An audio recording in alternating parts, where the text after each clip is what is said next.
any object moves with constant speed in a straight line, unless it's acted upon by an outside agent. That fundamental principle is called the law of inertia. Today I'd like to tell you a little bit about Galileo. Why is it that we always call Italians of a certain period by their first names as if they were good friends of ours? You know, it's not only Galileo. There's Dante and Leonardo and Raphael. It's strange. In any case, today I would like to tell you about our good friend Galileo Galilei. Here is a picture of Galileo made from a woodcut that was made while he was still alive.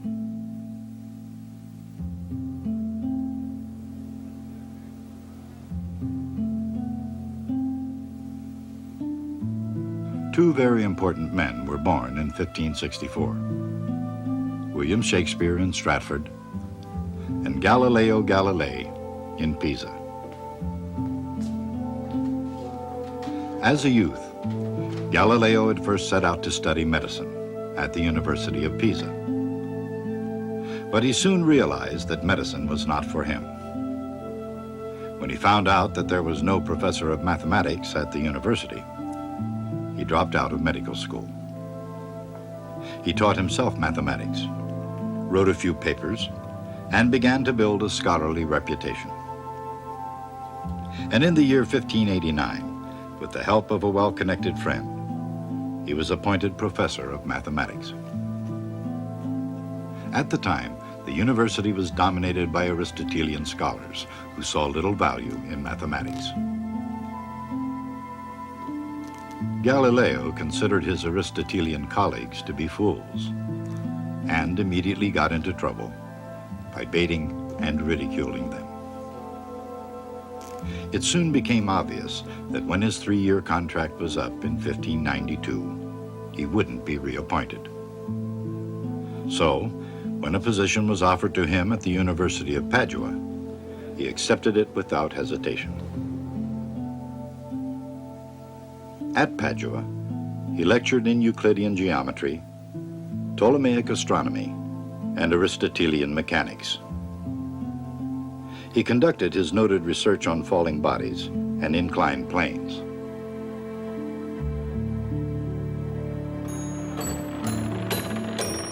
And in the year 1610, Galileo pulled off perhaps the greatest academic sleight of hand of all time. A Dutch lens grinder named Hans Liffery had discovered a remarkable new device, the telescope. As soon as Galileo heard about it, he figured out how it must work, came up with his own design, and built a telescope of his own that magnified images by about 9 times.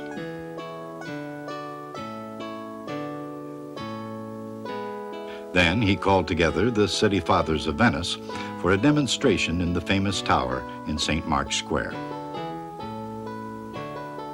He told them, "Look at the horizon through this device. With it, a ship approaching the city can be seen 2 hours earlier than it could with the naked eye. For a maritime power like Venice, this device is absolutely essential."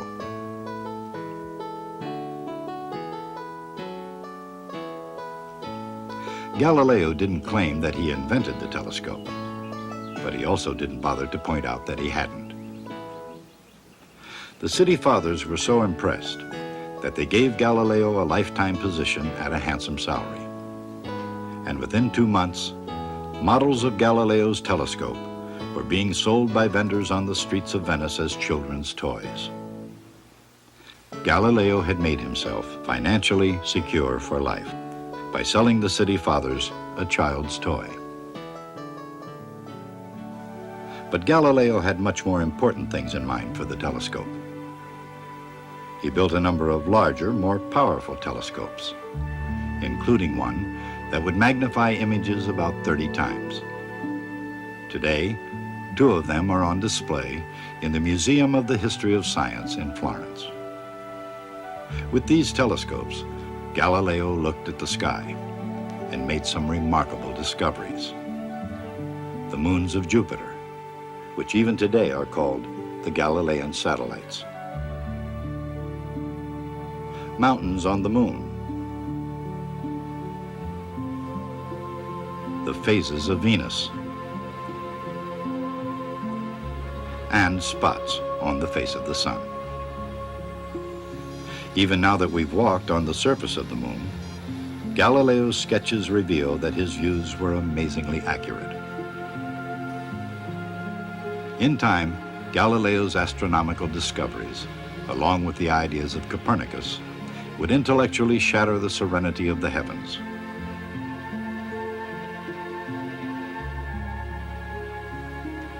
To anyone who dared to look through Galileo's telescope, what they saw was the beginning of the end for the world views of Aristotle and Ptolemy, and the beginning of a great deal of trouble for Galileo Galilei. By the early 17th century, Europe had seen the Renaissance, the Protestant Reformation, and the Catholic Counter-Reformation. Sweeping changes had shaken every part of the medieval system: religion, art, literature, music, mathematics, and the sciences, especially astronomy.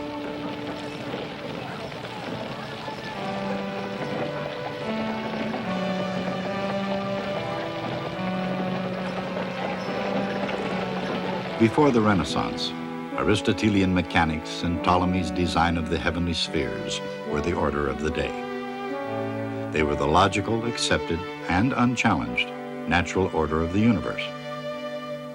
And so it was until a Polish monk looked upward and saw things differently. In opposition to the Ptolemaic view, Copernicus saw the Earth as just another planet circling the larger, grander sun.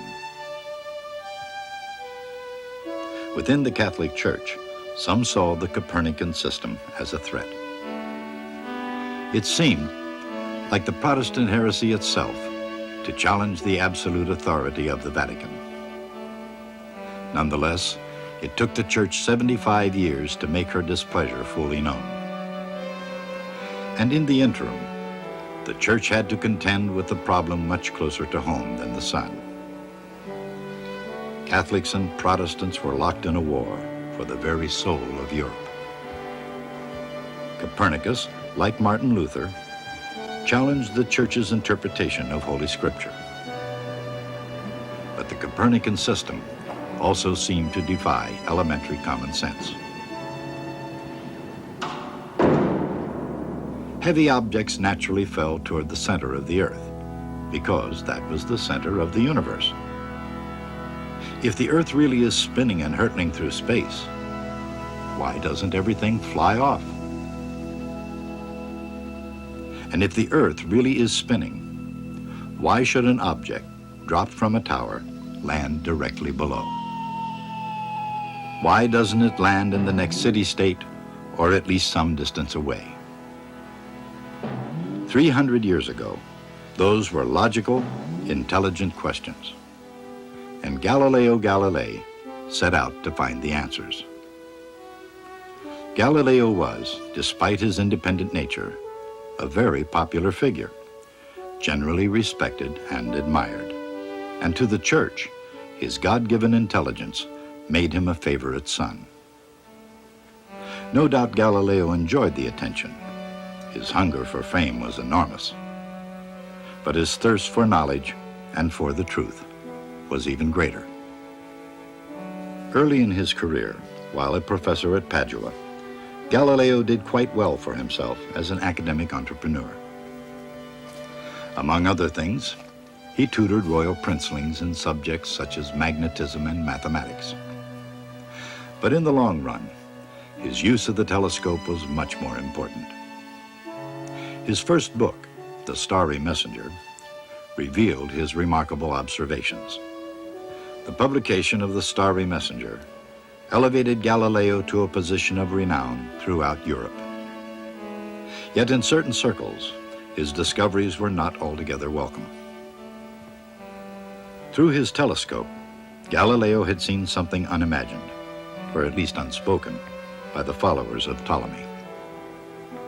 The moons of Jupiter seemed to prove that the Earth wasn't the center of all motion in the heavens. Did he have within his sights the proof that Copernicus had been correct? Contrary to both Aristotle and the doctrine of the Church, was the Earth merely another planet orbiting around the sun?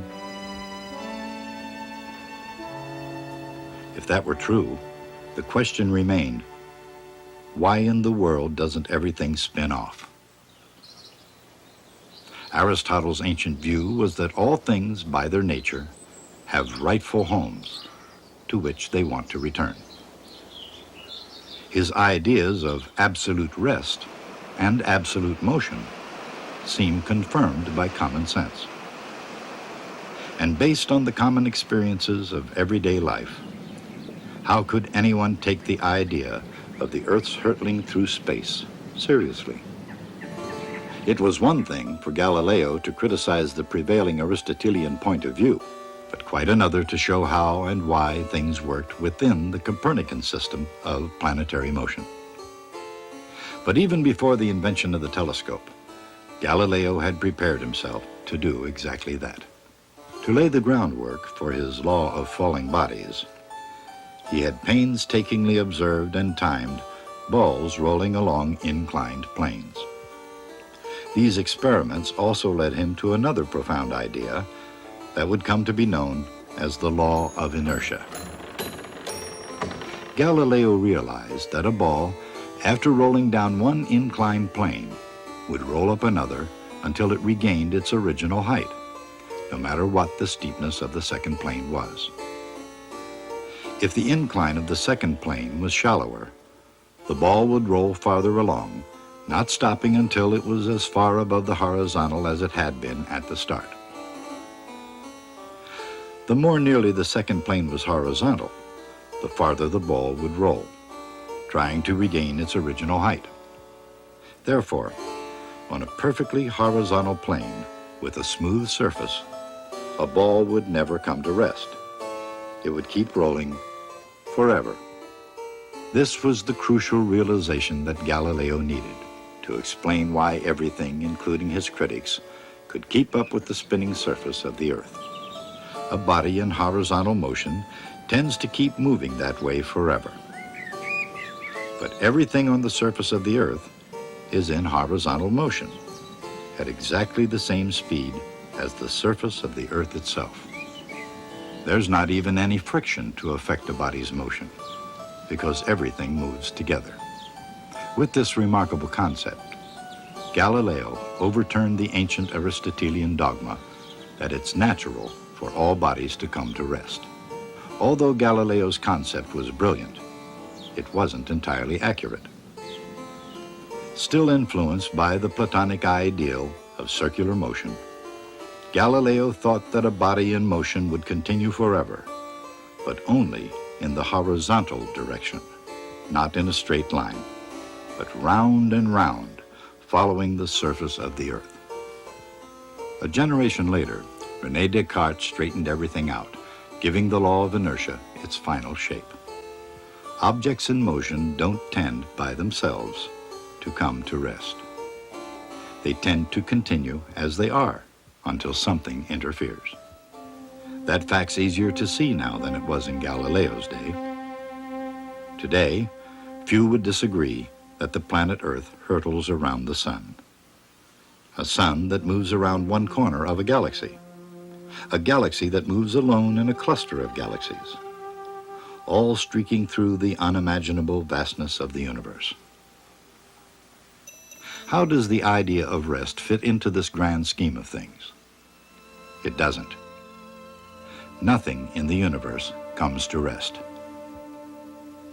Instead, anything and everything will continue to move as it is in a straight line at a constant speed until something interferes with it. That's the principle of inertia. And it's both as simple and as profound as any idea that's ever been pondered. Obviously, objects can seem to be at rest, but that's only because they're in the same state of motion as the viewer. Whether an object is at rest or in motion depends completely on viewpoint, on whether the observer's moving right along at the same speed. Absolute rest does not exist. Absolute motion does not exist. Even hurtling through space at an incredible speed, relative to the moon or the sun or the center of the galaxy, the natural tendency of any object is to retain whatever motion it has. In Galileo's day, that was a very difficult concept to accept. To an Aristotelian, the motion of a cart required and had a logical explanation. Unless something came along to push or pull it, it wouldn't move. Therefore, its natural state was that of rest. But to the modern observer, a vehicle in motion needs no explanation. This coasting object will keep moving until the brakes, or something else, brings it to a state of rest. But what about an object that's not just moving horizontally along with the surface of the Earth? What about a projectile launched into the air? Or a ball dropped from a tower? Shouldn't the spinning Earth leave the falling ball behind?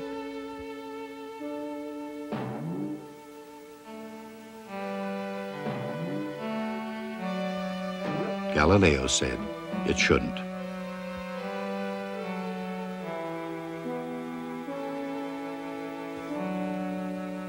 He said the ball should continue to move horizontally with the Earth, even as it falls vertically toward its surface. In the Renaissance, this concept was as hard to grasp as quicksilver.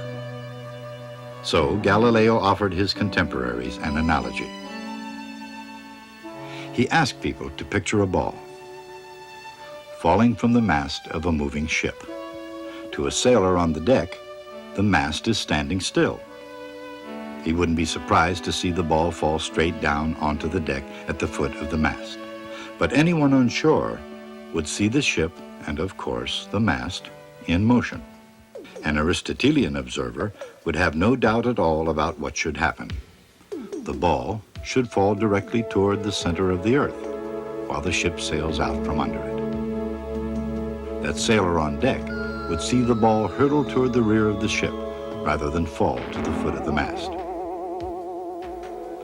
Though the experiment was probably never performed during Galileo's life, the results are precisely what he predicted. The ball falls straight down along the mast.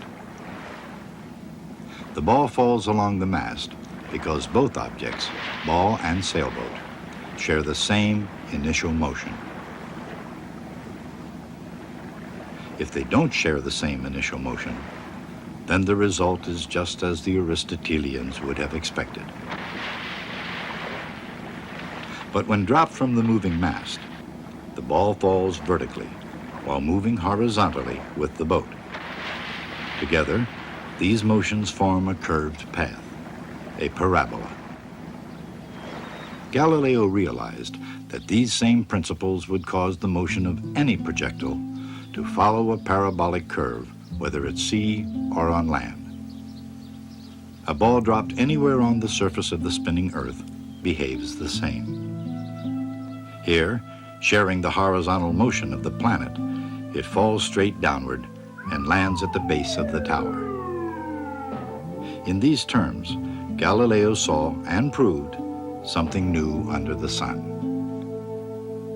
In 1616, Galileo was summoned to Rome. He was told to neither hold nor defend this idea of the Earth moving around a stationary sun.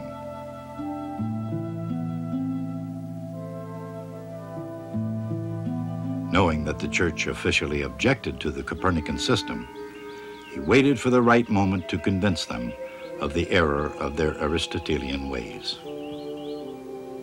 In 1623, Galileo thought that the moment had arrived. His friend and protector, the brilliant Cardinal Maffeo Barberini, became Pope Urban VIII. To enhance his case, Galileo wrote a book, a dialogue in which characters debated the Aristotelian and Copernican systems. As an author, Galileo was a clever politician. The Aristotelian character argued skillfully and was declared the winner, a ploy which was to be Galileo's defense against teaching the Copernican view. However, as any reader could easily gather, the Copernican arguments were much more solid. And perhaps worst of all, since those arguments were, in fact, written in Italian rather than Latin, common Italians could readily understand them. And as far as the church was concerned, Galileo made a few more errors of judgment. His fictional defender of Aristotle, who spouted the same arguments the Pope had been making, happened to be named Simplicio, the simpleton. And perhaps most damning of all, Galileo's new book challenged the church at the very time when it was being challenged from all sides. Galileo was put on trial in 1634.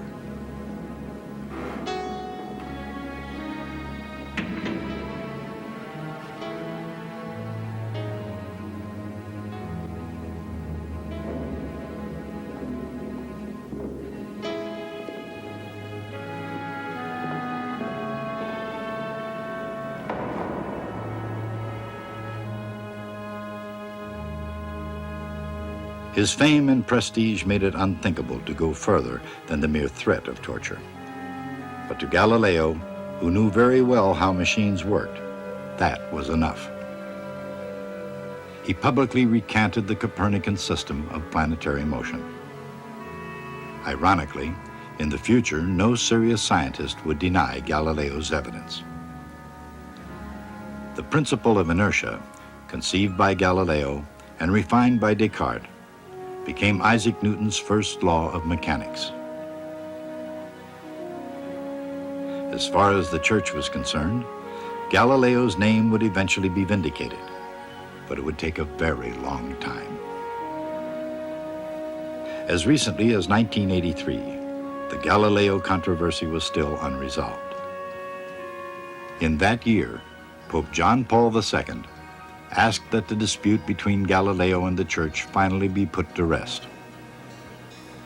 He said, "We cast our minds back to an age when there had developed between science and faith grave incomprehension, the result of misunderstandings or errors, which only humble and patient re-examination succeeded in gradually dispelling.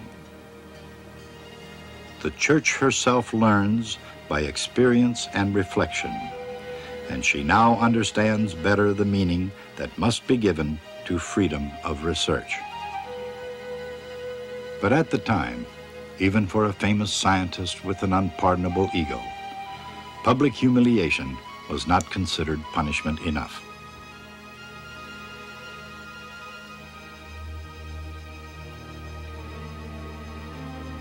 Found guilty, in spite of his famous retraction, Galileo spent the remaining 8 years of his life under house arrest at his estate near Florence.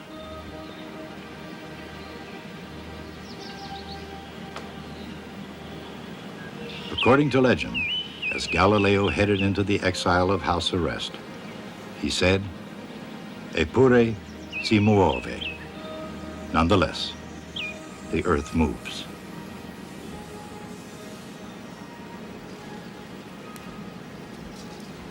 Galileo made his real reputation by means of his great discoveries with the telescope. Before that, he had been known only to a handful of experts, but afterwards, he was famous throughout Europe. As a faithful son of the church, he knew it was making a terrible mistake in turning its back on Copernicus. But the church, under pressure from the Reformation, hardened its position on the literal interpretation of the scriptures. Galileo was naive and arrogant, and he thought he could make the church change its mind by means of logical, scientific arguments. That might have worked earlier when the church was more intellectually flexible, but in the 17th century, it was hopeless. Furthermore, Galileo did something that was even worse. Instead of writing his book in Latin, which only a handful of scholars would have understood, he wrote it in Italian, which anybody could understand. That was a challenge the church couldn't ignore. And so, in 1634, he was put on trial. And in spite of recanting publicly his Copernican views, he was made to spend the last 8 years of his life under house arrest at his estate at Arcetri, near Florence. When he died, his body was buried in a cathedral, and it's still there in the Church of the Holy Cross in Florence. That is, most of his body was buried there. I like to think that Galileo was defiant to the very end, and one of his fingers can be found on display in the Museum of the History of Science. I'll see you next time. Hidden within the law of inertia is the fact that all motion is relative. Whether a body is in motion or at rest depends strictly on the point of view of the observer.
Annenberg Media.